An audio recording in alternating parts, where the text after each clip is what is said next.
We have here a side wheel in a closed environment, a plastic container.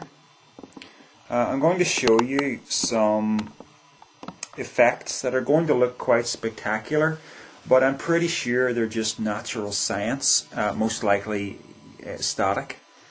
I mean, let's begin. Watch this. I'm not even touching the edge of the thing, okay? And instantly I've got movement just by moving my hand around. Now watch when I touch.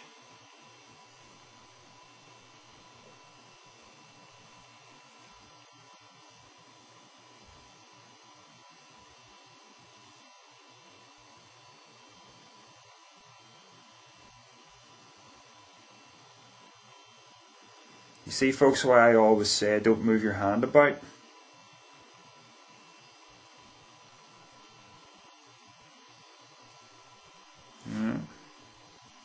I've seen, people do the side wheel in a closed environment like this, and I've seen them, fool themselves, and I've been fooled a little bit as well. But I'm very careful not to allow myself to be deceived by myself. I want to be as careful as I possibly can to discern genuine psychokinesis or telekinesis from natural forces. And what we have here clearly is just natural forces in play. It happens because there is static probably on the inside, and when my finger touches the plastic, it upsets the field of static. And even when it doesn't touch, even when I just, move my hand about, I can still disturb the static. So it's really important to have a big bowl when you're doing this, so that the edges of the side wheel can be far away from the edge of the bowl. And I think it's probably important to use glass rather than plastic, although I do feel that the glass does seem to present more of a physical barrier to the psi or the chi or whatever it is that's trying to penetrate the glass. In your own experiments with telekinesis, take care that you also are not fooled.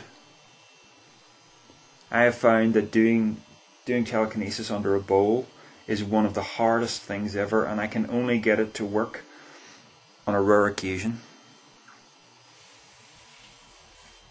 See that?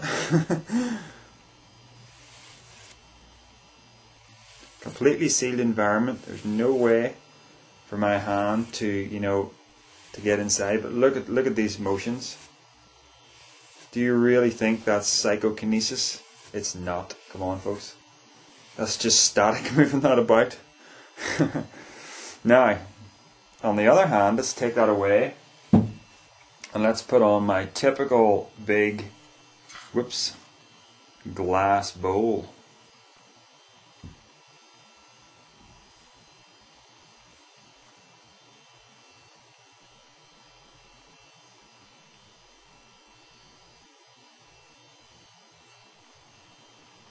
Yeah, that's more like it. That's more like a genuine sealed environment. See, I'm doing the same thing, but I just can't get the same static effects. Whoop, here we go. Even now we're getting some of them. So hard to have a rigorous test environment. Let's try actually putting the bowl much closer to the edge. See what kind of effects I get.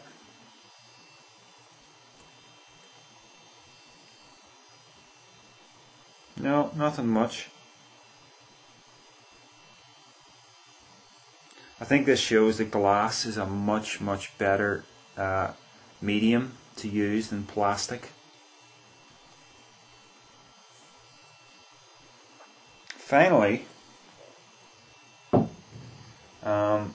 let's give the inside of this plastic jug a wipe with something very damp. Similarly, I'll give my hands a wipe as well, just to discharge any static from them. And let's see if that makes any difference to our results. Oops, let's try it this way.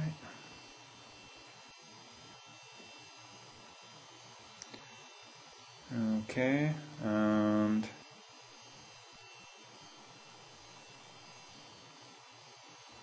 no, still getting the same effect.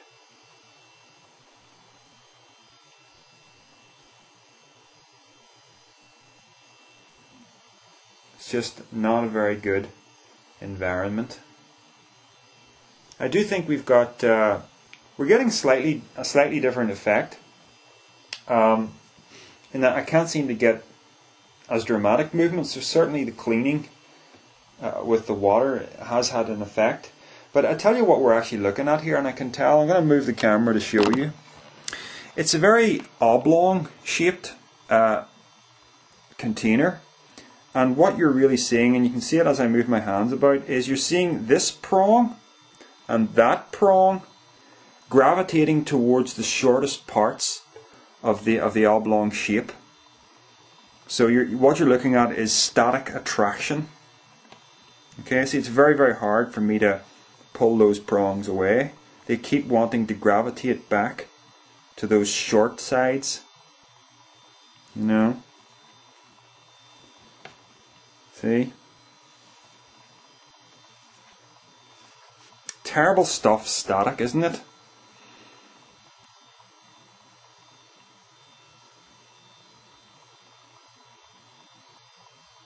Here we're getting a slightly different effect. Let's see what happens when I take my hand away.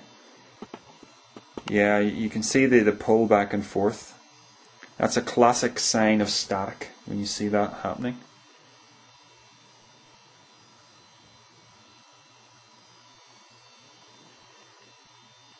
Okay, so I think that pretty much covers everything you need to know about static in order to make your own experiments rigorous.